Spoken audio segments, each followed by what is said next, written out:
नमस्कार दोस्तों, state exam में मैं मुकेश कुमार आप सभी दोस्तों का स्वागत करते हैं। आपको पता है कि भारत का भूगोल चल रहा है।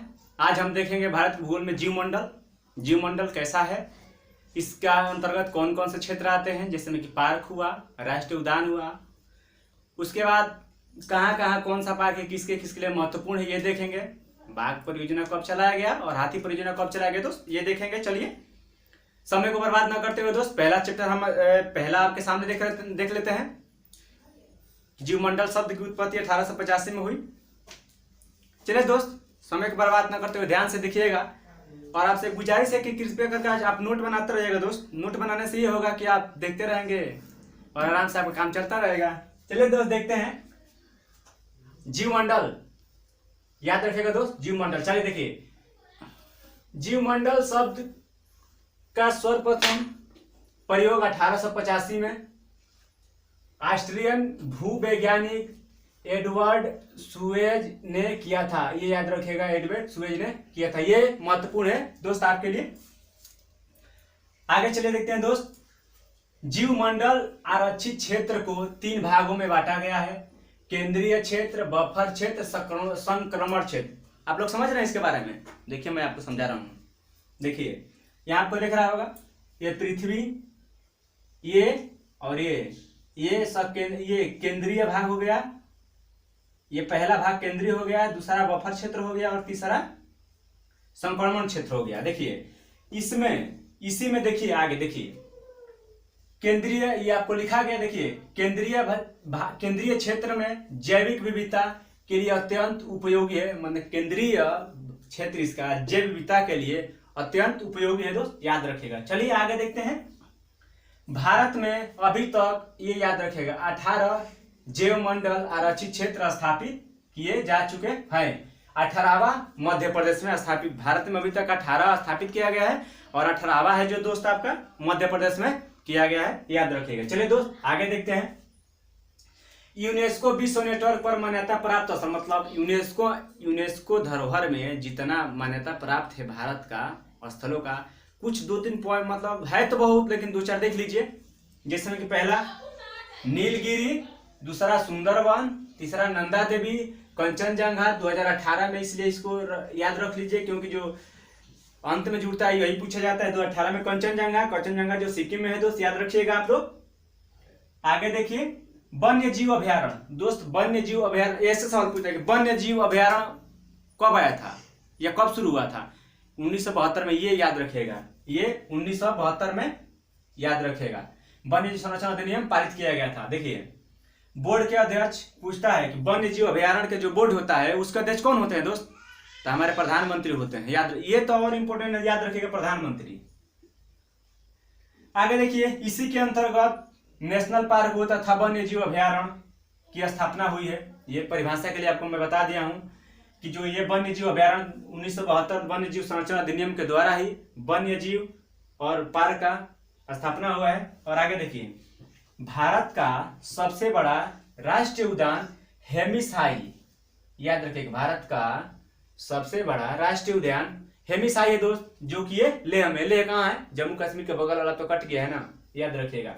जैसे कि ऊपर जब आप ऐसे बनाएंगे, जब भारत का नक्शा ऊपर जाता है तो इधर तो जम्मू कश्मीर, ये लेह लद्दाख वाला हिस्सा हो जाता है, याद रखिएगा। देखिए सबसे बड़ा राष्ट्रीय उद्यान आप देख लिए तो सबसे छोटा भी देख लिए। सबसे छोटा साउथ बटन है, याद रखिएगा। सबसे छोटा राष्ट्रीय उद्यान साउथ बटन है, जो कहाँ है? निकोबार, माने अंडमान निकोबार में। ये भी कोई पूछता है कि सबसे ज्यादा राष्ट्रीय उद्यान कहाँ है, तो अंडमान निकोबार द्वीप समूह है दोस्त, 94, याद रखिएगा। अंडमान निकोबार द्वीप समूह है कहाँ? तो नीचे का भारत का हिस्सा देखेंगे तो ये अंडमान निकोबार द्वीप समूह है, बंगाल की खाड़ी में, याद रखिएगा। चलिए दोस्त पहला जिम कॉर्बेट पूछता है कि पहला जिम कॉर्बेट पहला पार्क कौन सा है? जिम कॉर्बेट राष्ट्रीय पार्क है। देखिए जिम कॉर्बेट राष्ट्रीय पार्क उत्तराखंड कहाँ है पता ही है? उत्तर प्रदेश के थोड़ा सा ऊपर है। जब इधर से ऊपर से आप उतरेंगे तो यही उत्तर प्रदेश है, ये उत्तराखंड आपको यहाँ मिलेगा, देख लीजिएगा। सबसे पहला है दोस्त, याद रखिएगा, जिम कॉर्बेट नेशनल पार्क। वर्तमान में 105 राष्ट्रीय उद्यान है। वर्तमान में 105 राष्ट्रीय उद्यान है दोस्त, याद रखिएगा। फिर देखिए वन्य जीव सुरक्षा अधिनियम 1972 में आया, वही बात है। सुरक्षा अधिनियम हो या इसके तरफ मान्यता प्राप्त हो, यही है वन्य जीव संरक्षण अधिनियम 1972 में। आपको इसलिए मैं बता रहा हूँ दोस्त, देखिए ये चैप्टर बहुत लंबा है, कभी आप लोग देखेंगे चैप्टर उठाएंगे सर का, मैथ्स मनवाल सर का, तो आपको पता चलेगा देखने में बहुत बड़ा ये चैप्टर है। उसमें का एक्चुअली फैक्ट जो आपके एग्जाम के लिए है मैं वही पढ़ाता हूँ या वही दिखाया हूँ। नोट मैं आपको पढ़ाने का मेन जरिया मेरा ये है कि दोस्त मैं आपको नोट देता हूँ कि आप लोग नोट रखिए, इसको एक दो बार पढ़िए, समझिए, इतना ही कवर कीजिए, नहीं तो लेके बैठेंगे तो एक एक चैप्टर 2-2 दिन लगता है पढ़ने में। चलिए दोस्त आगे देखते हैं। बाघ परियोजना, ये बहुत बार पूछ चुका है दोस्त। बाघ परियोजना पूछता है कि बाघ परियोजना कब आया था। 1973 में बाघ परियोजना चलाया गया था। इसके बारे में कुछ इंटरेस्टिंग बात मैं बता दूं। बाघ परियोजना दोस्त है जो 1973 में चलाया गया था, और फिलहाल में 2019 की जनगणना में बाघों की संख्या, शायद मैं गलत नहीं हूं तो 2729 शायद, सॉरी 2967 है दोस्त, याद रखिएगा 2967 है बाघों की संख्या। और ये सबसे ज्यादा बाघ मध्य प्रदेश में है, याद रखिएगा। और चलिए जो मुख्य फैक्ट है उसको देख लीजिए, जो याद करने लायक है उसको याद रखिएगा। 2019 की जनगणना में 2967 बाघ है। अभी फिलहाल में 2010 को, माने वर्ष 2010 को बाघ वर्ष या बाघ वर्ष के रूप में मनाया गया। कभी कभी पूछता है कि 2010 को किस रूप में मनाया गया, ऑप्शन दे देगा, जैसे कि 2019 को आवर्त सारणी के पीरियोडिक टेबल के रूप में मनाया गया, वैसे 2010 को किस रूप में मनाया गया, तो बाघ वर्ष के रूप में मनाया गया, याद रखिएगा। देखिए कैलाश, ये पूछा है बहुत बार एग्जाम में, कैलाश श्रृंखला को टाइगर मैन के नाम से जानते हैं। कैलाश श्रृंखला को टाइगर मैन के नाम से जानते हैं दोस्त, याद रखिएगा। इंडिया के नाम से जानते हो 29 जुलाई बाघ दिवस, 29 जुलाई को बाघ दिवस मनाते हैं, यह भी आपको पता ही होगा दोस्त। देखिए सबसे ज्यादा बाघ मध्य प्रदेश, उत्तराखंड, तमिलनाडु, कर्नाटक, 3 राज्य याद रखिएगा, मध्य प्रदेश, उत्तराखंड, तमिलनाडु, कर्नाटक, 4 राज्य में आपको बता दिया। हाथी संरक्षण परियोजना 1992 में चलाया गया। फिलहाल के एग्जाम में मैं खुद एग्जाम में बैठा था, बिहार एसआई के एग्जाम में मैं बैठा था, उसमें आया था कि हाथी संरक्षण परियोजना कब चलाया गया था, और हाथी जो है उसको कब राष्ट्रीय विरासत पशु के रूप में घोषित किया गया था। 2010 में किया गया था दोस्त, याद रखिएगा। हाथी दिवस कब मनाते हैं, तो 12 अगस्त को मनाते हैं, ये भी याद रखिएगा आप लोग। सबसे ज्यादा हाथी की संख्या कर्नाटक राज्य में है, दूसरा असम में है। चलिए दोस्त देखते हैं। 2010 को हाथी को राष्ट्रीय विरासत पशु के रूप में घोषित किया गया। 27, हाँ देखिए ये हमको याद, 27,312 संख्या है हाथियों की। 2019 की जनगणना के बाद मैं बात बता रहा हूँ। कर्नाटक में फर्स्ट, असम में लिख लीजिएगा दोस्त, दूसरा नंबर पे असम में है। देखिए मगरमच्छ, ये आपके जानकारी के लिए याद रखिएगा। मगरमच्छ संरक्षण अधिनियम 1994 में चलाया गया। प्रजनन एवं प्रबंधन, ये याद रखिएगा, प्रजनन एवं प्रबंधन संस्थान हैदराबाद में है, ये याद रखिएगा। फिर देखिए कछुआ संरक्षण परियोजना 1975 में, ये इंपोर्टेंट है आपके लिए क्योंकि पूछता है उड़ीसा का जो गहीर माता, सॉरी केरला का जो गौहर है,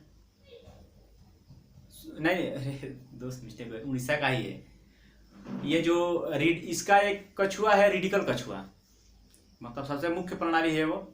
इसमें होता है ना ऊंच थोड़ा निम्न, तो सबसे ऊंच है ये, वही अंडा देने के लिए आते हैं, याद रखिएगा। अभी पूरा बीच बंद था तो एक दिन देखे, हम भी देखे न्यूज में बहुत सारा आया था, वो ऐसे ऐसे निकल के चल रहे हैं, देखिए याद रखिएगा। कछुआ क्यों, आखिर में कछुआ का व्यापार क्यों हो रहा है, क्यों ये विलुप्त होते जा रहे हैं, इसका कारण है दोस्त ये दवा में प्रयोग हो रहा है, इसीलिए इस पर रोक भी है सरकार की तरफ से। चलिए देखिए 1975 में चलाया गया। उड़ीसा सरकार ने भीतरकनिका अभ्यारण्य से ये परियोजना चलाए। देखिए ऑलिव रिडले कछुआ सबसे महत्वपूर्ण प्रजाति है, याद रखिएगा। चलिए आगे देखते हैं दोस्त। गेंडा परियोजना 1987 में चलाया गया। एक सींग वाला गेंडा काजीरंगा और मानस अभ्यारण्य में पाए जाते हैं। आपको तो पता है कि सबसे महत्वपूर्ण है, भारत में ही पाया भी जाता है, याद रखिएगा। एक सींग वाला गेंडा भारत में ही पाया जाता है, सबसे ज्यादा काजीरंगा, दूसरा मानस। फिर नोट में देख लीजिए विश्व का सबसे बड़ा सारस संरक्षण केंद्र यूपी के इटावा में अभी फिलहाल में 2016 की बात है, ये 2016 में खोला जा रहा है, उस समय की बात है, लेकिन खोल दिया गया इस समय की बात है। देखिए सलीम अली को बर्डमैन के नाम से जानते हैं। सलीम अली को, ये भी याद रखिएगा। कल हम पढ़ेंगे कि किस राष्ट्रीय उद्यान में किस जानवर की प्रमुखता है, मतलब कौन सा जानवर कहाँ पाया जाता है, किसमें कौन कौन सा जानवर के लिए कौन कौन सा राष्ट्रीय उद्यान वन्य जीव अभ्यारण्य प्रमुख है। मैं मैप के द्वारा दोस्त आपको कल बताऊंगा। एक नजर में आपको देखना है, देख लीजिए। जीवमंडल शब्द की जीवमंडल का सर्वप्रथम प्रयोग 1885 में एडवर्ड सुएज ने किया था। जीवमंडल और आर्कटिक क्षेत्र में 3 भाग होते हैं। केंद्रीय, बफर, संक्रमण। याद रखिए केंद्रीय क्षेत्र में जैविक विविधता के लिए अत्यंत उपयोगी है। याद रखिएगा भारत में अभी 18 जैव मंडल है, ये भी याद रखिएगा। 18वां मध्य प्रदेश में, ये याद रखिएगा 18वां मध्य प्रदेश में हाल ही बनाया गया है। यूनेस्को में विश्व में, देखिए यूनेस्को में जो शामिल है नीलगिरी, सुंदरबन, नंदा देवी, कंचनजंगा, अंडमान निकोबार द्वीप समूह, ऐसे करके मतलब बहुत है, लेकिन जो है मुख्य वो 2019 में कंचनजंगा इसलिए महत्वपूर्ण है, इसको आप लोग देख लीजिएगा अच्छी तरह से। वन्य जीव अभ्यारण्य 1972 में, ये जो इंपोर्टेंट है, कब चला गया 1972 में। अब सबसे बड़ा, सबसे पहला, सबसे छोटा आप लोग यहाँ देख सकते हैं दोस्त। वर्तमान में 105 राष्ट्रीय उद्यान है, ये भी देख सकते हैं।